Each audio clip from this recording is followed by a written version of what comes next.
معزز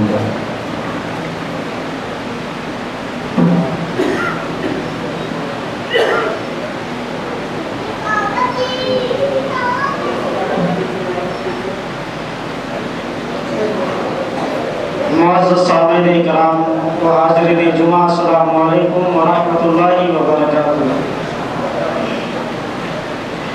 لک الحمد یا اللہ والصلاة والسلام علیک سیدنا یا محمد رسول اللہ صلی اللہ تعالی علیہ وسلم۔ اما بعد فاعوذ باللہ من الشیطان الرجیم، بسم اللہ الرحمن الرحیم۔ ان اولیاؤہ الا المتقون، آمنت باللہ، صدق اللہ مولانا العظیم وصدق رسولہ النبی الامین المطیر الکریم، ونحن على ذلك لمن الشاہدین والشاکرین، والحمد للہ رب العالمین۔ آئیے ہم اور آپ مل کر آقا نامدار، مدینے کے تاجدار، شہنشاہ ذی وقار، نائب پروردگار، ہستی کے اولین فصل بہار، جناب محمد رسول اللہ صلی اللہ تعالی علیہ وسلم کے مقدس اور معطر اور معظم بارگاہ میں اپنی غلامی کا ثبوت دیتے ہوئے درود پاک کا نذرانہ پیش کریے۔ پڑھیے آواز بلند، اللہم صلی علی سیدنا و مولانا محمد وعلی آل سیدنا و مولانا محمد وبارک وسلم، صلاۃ و سلاما علیک سیدی یا رسول اللہ صلی اللہ تعالی علیہ وسلم۔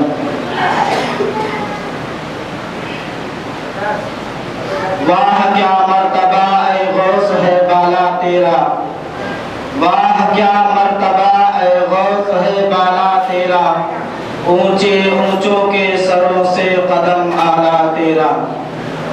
اور اعلیٰ حضرت امام عشق و محبت فرماتے ہیں کہ سر بھلا کیا کوئی جانے کی ہے کیسا تیرا، سر بھلا کیا کوئی جانے کی ہے کیسا تیرا، اولیاء ملتے ہیں آنکھیں وہ ہے طلبہ تیرا۔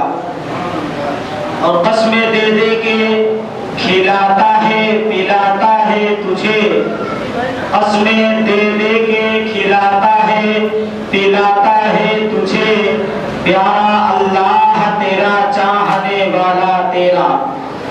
اور سارے اقطاب جہاں کرتے ہیں کعبے کا طواف، سارے اقطاب جہاں کرتے ہیں کعبے کا طواف، کعبہ کرتا ہے طواف درے والا تیرا۔ حضرات، ہم اور آپ بڑے خوش نصیب ہیں کہ اللہ تبارک و تعالی نے ہمیں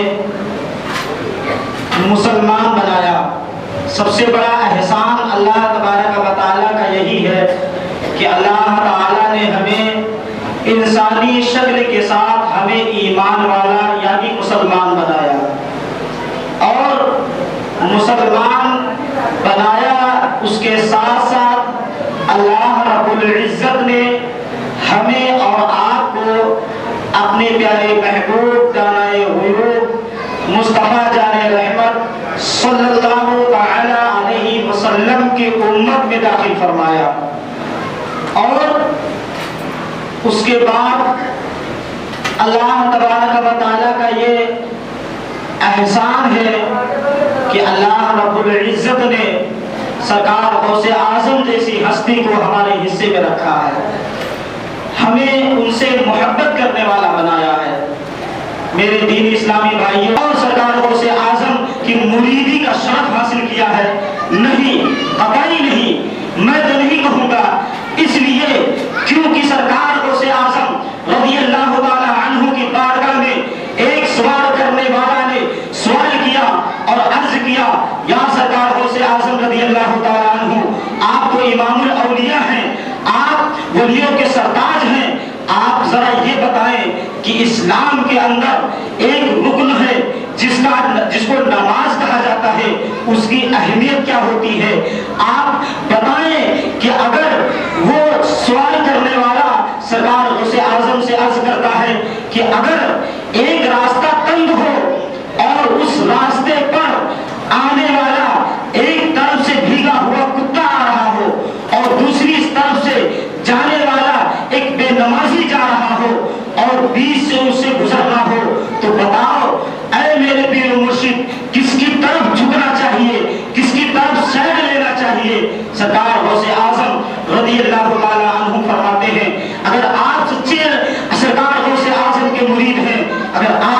دلوں میں سرکار غوث اعظم کی محبت ہے، آپ سرکار غوث اعظم سے عقیدت رکھتے ہیں، صرف یہ کہنے سے نہیں ہوتا کہ ہم سرکار غوث اعظم کے مرید ہیں، ہم سرکار غوث اعظم کے نقش قدم پر چلتے ہیں، ہم سرکار غوث اعظم کے دامن سے وابستہ ہیں، ہم سرکار غوث اعظم کے دامن کو اپنے ہاتھوں میں مضبوطی کے ساتھ پکڑ لیا ہے۔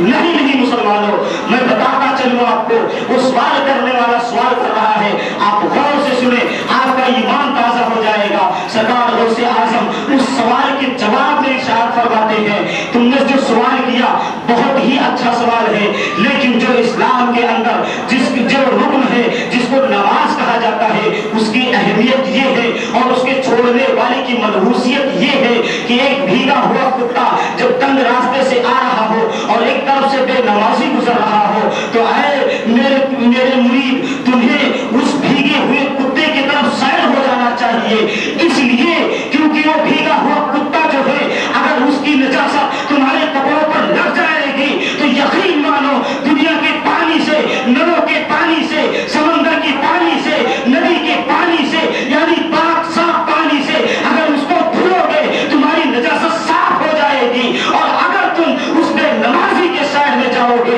اگر اس کی منحوسیت تمہارے چہرے پر پڑ گئی اور تمہارے جسم و جسمانیت پر پڑ گئی تو دنیا کی کوئی طاقت نہیں، کوئی پانی ایسا نہیں جو اس کی منحوسیت دھو کر تمہیں پاک و صاف کر۔ بتاؤ مسلمانوں، آپ غوث اعظم کس سے سچی محبت کرتے ہیں؟ آج تو سرکار غوث اعظم کی نیاز تھی، آج 11ویں شریف کا دن ہے، بھلے آپ بھولے نہیں سماتے ہیں، آپ کا سینہ چوڑا ہو رہا ہوگا۔ ہم سرکار غوث اعظم کی بارگاہ میں خراج عقیدت پیش کر دیا، یہ ہمارا سرکار غوث اعظم پر احسان ہو گیا، کیونکہ یہی ہماری مانسکتا ہے، یہ ہماری سوچ ہے۔ اگر آج میں کہوں کہ دین کے معاملات میں اگر دین کی خدمت کے لیے کوئی اگر 10 روپیہ دے دیتا ہے تو وہ اپنے دل میں یہ سوچتا ہے کہ میں نے دین پر احسان کر دیا، بلکہ اے مسلمانوں تمہیں یہ سوچنا چاہیے، تمہیں رب کا شکر ادا کرنا چاہیے، تمہیں اللہ رب العزت کا شکر ادا کرنا چاہیے، اس لیے کیونکہ دنیا میں تو دولت مند تمام ہے، لیکن اللہ تعالیٰ جس کی دولت کو مقبول سمجھ لیتا ہے اسی کی دولت کو دین کے کاموں کے لیے صرف فرما دیتا ہے۔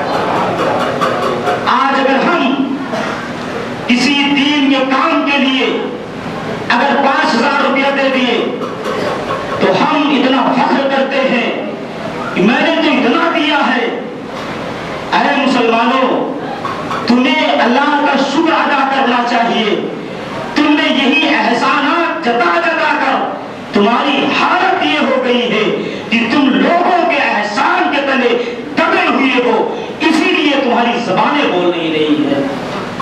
میں آپ کو بتاتا چلوں، سرکار غوث اعظم رضی اللہ تعالی عنہ دریائے دجلہ کے قریب سے جب واپس آئے، ہم سرکار غوث اعظم اور تمام ولیوں کی تعریف کرتے ہیں، ان کی کرامات بیان کرتے ہیں، اور ان کی کرامات بیان کرنے کے بعد جب ہم اس کو سنتے ہیں تو ہم سوچتے ہیں کہ ان کو اتنا مرتبہ اللہ نے دیا ہے، لیکن یہ نہیں سوچتے کہ ان کو اللہ نے اتنا مرتبہ دیا ہے تو اس کی پیچھے کی وجہ کیا ہے، ان کی محنت و مشقت کا عالم کیا ہے۔ سرکار غوث اعظم فرماتے ہیں، سرکار غوث اعظم رضی اللہ تعالیٰ عنہ فرماتے ہیں کہ میں دریائے دجلہ کے قریب سے میں واپس آیا، اور جب میں واپس آیا بغداد کی ایک مسجد میں جا کر میں وہاں ٹھہر گیا۔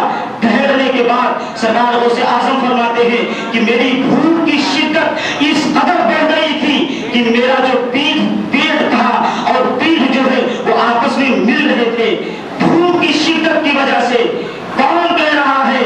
سرکار غوث اعظم کہہ رہے ہیں، وہ سرکار غوث اعظم جو تمام ولیوں کے سردار ہیں۔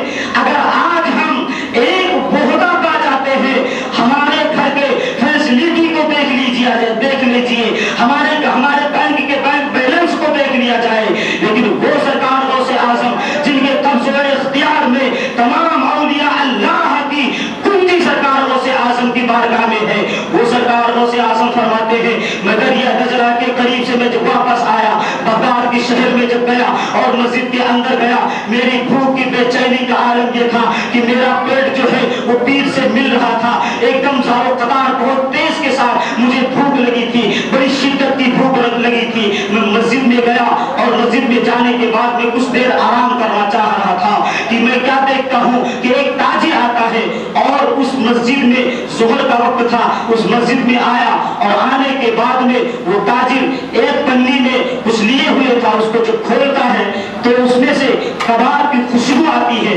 سرکار غوث اعظم رضی اللہ تعالی عنہ بھوک سے بے چین تھے، بہت شدت کی بھوک لگی تھی، لیکن جب بھوک سے بے چین ہوئے آنکھیں کھلی تو کیا دیکھتے ہیں کہ کوئی ایک شخص مسجد میں بیٹھا، مسجد کے صحن میں کچھ کھا رہا ہے۔ تو جب سرکار غوث اعظم پر اس کی نظر پڑتی ہے تو اس نے سرکار غوث اعظم کو دعوت دی اور بلایا کہ آؤ دسترخوان پہ آپ بھی کھانا تناول فرما لیجئے۔ سرکار غوث اعظم گئے، جب گئے وہاں تو وہ شخص کہتا ہے کہ آپ بتائیں آپ کہاں سے، آپ کون ہیں؟ سرکار غوث اعظم فرماتے ہیں میں ایک طالب علم ہوں، میں علم حاصل کرنے والا ہوں، میں ایک طالب علم ہوں۔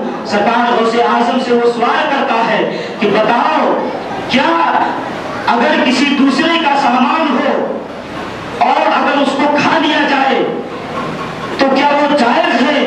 سرکار غوث اعظم فرماتے ہیں کیوں، اس کی وجہ کیا ہے؟ وہ فرماتا ہے، وہ عرض کرتا ہے کہ میں ایک تجارتی ہوں، میں سامان خرید و فروخت کرتا تھا، میں جیلان سے آیا تھا اور جیلان سے میں یہاں بغداد آیا تھا اس لیے کہ میں تجارت کر سکوں، لیکن تجارت میں گھاٹا ہوا اور سارا مال جو میں اپنے ساتھ لایا تھا وہ ختم ہو گیا۔ لیکن جب میں بغداد سے چلا تھا تو وہاں ایک نیک صالح عورت رہا کرتی ہے، اس نے اپنے کچھ درہم میرے ہاتھ میں دیے اور کہا کہ جا کر بغداد میں عبد القادر جیلانی ایک رہتے ہیں، ان کو یہ دے دینا، وہ علم حاصل کرنے کے لیے بغداد گئے ہیں، یہ رقم جو ہے ان کو دے دینا۔ تو میں اس رقم کو لے کر میں آیا تو تھا یہاں ان کو دینے کے لیے، لیکن جب میں یہاں آیا اور تجارت کرنے لگا تو سارا تجارت کا جو مال تھا وہ ختم ہو گیا۔ اب جو وہ نیک صالح عورت نے جو مجھے رقم دی تھی، یعنی جو درہم مجھے دیا تھا کہ وہاں رہنے والے ایک طالب علم عبد القادر کو دے دینا، اس رقم سے وہ وہی رقم میرے پاس میں بچا تھا، اس سے میں ایک کباب لے کر آیا ہوں اور میں اسے کھانا چاہتا ہوں۔ بھوک کی شدت بے چین ہو گئی ہے، بھوک برداشت نہیں ہو رہا۔ سرکار غوث اعظم فرماتے ہیں ٹھیک ہے یہ تمہارے لیے جائز ہے، اس کو تم کھا سکتے ہو۔ سرکار غوث اعظم اور وہ شخص دونوں مل کر کباب کو کھا لیا۔ کھانے کے بعد میں وہ تجارتی جو تھا وہ سوال کرتا ہے کہ بیٹا یہ بتاؤ کیا تم نے کیسے اور کہاں پڑھا ہے کہ دوسرے کا مال کھانا جائز ہے؟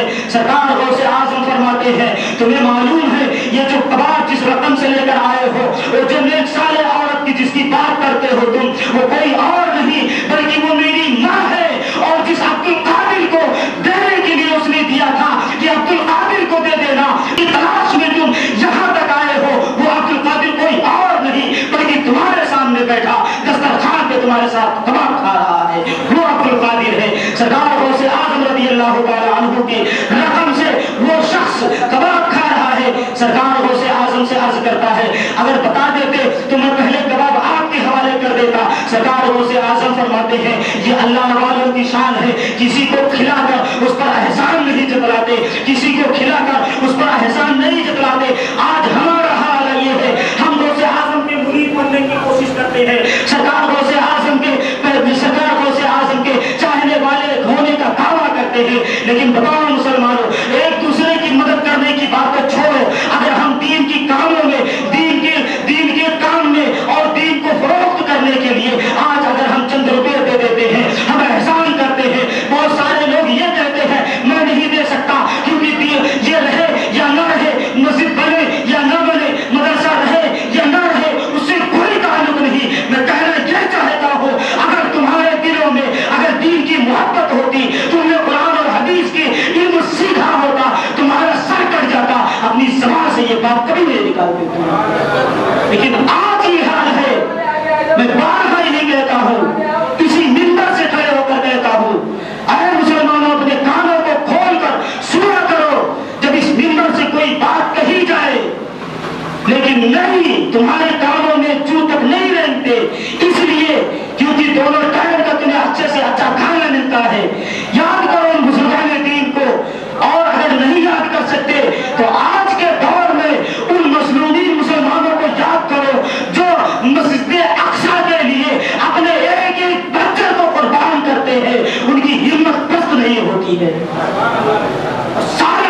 کہ کربلا نے حسنین کریم بہن نے اپنی گردن کو کٹا دیا تھا. یزید سمجھ رہے تھے ان کو ختم کرنے کے بعد دین مل جائے گا، لیکن اللہ جس کو رکھتا ہے دنیا کی کوئی طاقت اس کو مٹا نہیں سکتی. آج میں آپ کو یہ بتاتا ہوں اور میں ان لوگوں کو مبارکباد دیتا ہوں جو اس میں کام کرتے ہیں. اے لوگوں جو اس میں کام کرنے والے ہو، میں تمہیں بتانا یہ چاہتا ہوں کہ تمہیں اللہ کا شکر ادا کرنا چاہیے، اس لیے کیونکہ اس گاؤں میں اور اس گرد و جوار میں رہنے والے تمام انسان افراد ہیں، لیکن اللہ تعالیٰ نے تمہیں مخصوص کر لیا ہے اپنے دین کے کاموں کے لیے. تمہیں پیچھے نہیں ہٹنا چاہیے. اگر کوئی ساتھ دے نہ دے اللہ تمہارا ضرور ساتھ دے گا. اگر تمہاری نیک نیتی ہوگی، تمہارے دل میں چھل کپٹ نہیں ہوگی، تم دین کے فروغ کے لیے، اگر اللہ اس کے رسول کی خوشنودی کے لیے تم دین کا کام کرتے رہو، یہ کوئی ساتھ دے یا نہ دے اللہ ضرور ساتھ دے گا. اور یقین مانو مسلمانوں، اگر جب اللہ ساتھ دے گا دنیا کی کوئی طاقت تمہیں روک نہیں سکتی. اے مسلمانوں، آج بھی سمجھو تمہاری مسجدیں ویران کی جاتی ہیں، تمہارے مدرسے جو ہے ویران کیے جاتے ہیں، تمہارے بچے قرآن اور حدیث کے کتابوں سے دور ہوتے چلے جاتے ہیں. حال یہ ہوتا ہے کہ اگر چھوٹا سا چھوٹا کوئی تہوار ہو جائے تو فاتحہ کرنے کے لیے ایسے دوڑتے ہیں کہ کون سی نعمت ان کو مل گئی. ہمارے ہاں اگر کسی کے یہاں نہ پہنچو اس طریقے سے وہ منہ کھلاتا ہے، ایسا لگتا ہے کتنا احسان کرتا ہے اس پہ. تمہیں شرم آنی چاہیے. اگر یہ باتیں کہی جائے تو ان کو برا لگتا ہے. بہت سارے لوگوں کو میری باتیں اتنی بری لگتی ہے اور وہ کہتے پھرتے ہیں کہ نکالو ان کو کیونکہ ان کے پیچھے نماز جائز نہیں. میں آپ لوگوں سے بھی کہتا ہوں نکالو، کیونکہ تمہیں صحیح بات سننے کی تم عادی نہیں ہو. تمہیں وہی چاہیے جو تم جہاں ہو وہی رکے رہو، اسی حالت میں رہو، اسی حالت میں تمہیں بٹھائے رکھے. نہ تمہیں دین کی پہچان ہو، نہ تمہیں شریعت کی پہچان ہو، نہ تمہیں مسجد کی اہمیت معلوم ہو، نہ تمہیں مدرسے کی اہمیت معلوم ہو، نہ تمہیں اپنے بچوں کی تربیت کرنے کا طریقہ معلوم ہو. تم اسی طریقے سے چاہتے ہو تو کوئی فرق نہیں پڑتا. اور رہی بات میرے رہنے یا نہ رہنے کی، اس سے کوئی فرق نہیں پڑتا. اللہ رزاق ہے، رزق دینے والا اللہ ہے. نہیں یہ گاؤں ہے کوئی دوسرا گاؤں ہو جائے، لیکن جو ہمیں کام کرنا ہے وما علینا الا البلاغ کے مطابق میں وہ کام کرتا رہوں گا. میں اللہ کا شکر ادا کرتا ہوں کہ اللہ تعالیٰ نے کچھ دنوں کے لیے ہی صحیح لیکن مجھے چنا تو ہے یہاں کہ ان لوگوں کے بیچ میں کچھ اپنی باتیں رکھو. سنے نہ سنے یہ ان کا کام ہے، تم اپنا کام کرتے رہو، ان کا کام ہے وہ کرتے رہیں گے. مسلمانوں آج بھی وقت ہے، میں یہی کہہ رہا کہتا ہوں. اور تمہیں تو بہت وہ آگے ہونا چاہیے. ہر 7 دن کے بعد تمہیں ممبر ملتا ہے، سننے کا سلیقہ ملتا ہے. آج مسجد میں آنے والا آتا ہے، نیک باندھ کے کھڑا ہوتا ہے، اس کی عمر پوچھو 35 سال 40 سال کی ہے، نیک باندھ کر ادھر ادھر دیکھتا ہے. اس کو پتا ہی نہیں کہ نماز کیا ہوتی ہے، اس کو پتا ہی نہیں کہ نبی کی عظمت کیا ہوتی ہے. اگر نبی کی عظمت تمہیں پوچھنا ہے فاروق اعظم سے پوچھو جس نے نبی کے ایک فرمان کو ڈال دیا تھا، صرف نام کا مسلمان تھا. حضرت سرکار فاروق اعظم نے اس کا سر قلب سے جدا کر دیا تھا. جو نبی کا حکم نہ مانو مسلمان کیسا ہوتا ہے. تمہارے سامنے نبی کی عظمت پامال کی جاتی ہے، تمہیں چھوٹی سی بات لگتی ہے. ہوگی کوئی بات، نبی کی شان میں گستاخی ہی تو کی ہے. کہیں تمہارے باپ دادا کو گالی تھوڑی دی ہے. اگر تمہارے باپ دادا کو گالی دیتی لٹ نکال کر پہنچ جاتے بازار میں، لیکن نبی کی شان میں گستاخی کی ہے. تمہارے دل مردہ ہو گئے ہیں کیونکہ تمہارے دلوں میں نبی کی وہ عظمت نہیں ہے جو عظمت ہونا چاہیے. اگر وہ عظمت ہوتی تم نبی کبھی نہیں دکھاتے، دین کے کاموں میں سینہ تان کر آگے کھڑے ہو جاتے، دین کا کام ہوتا. اے مسلمانوں وقت ہے، سمجھو. نہیں سمجھو گے تو مل جاؤ گے. ہندی مسلمانوں تمہاری داستان تک نہ ہوگی، داستان ہوگی. ہم جس اولیاء اللہ کا ذکر کرتے ہیں ان کی تواریخ دیکھو،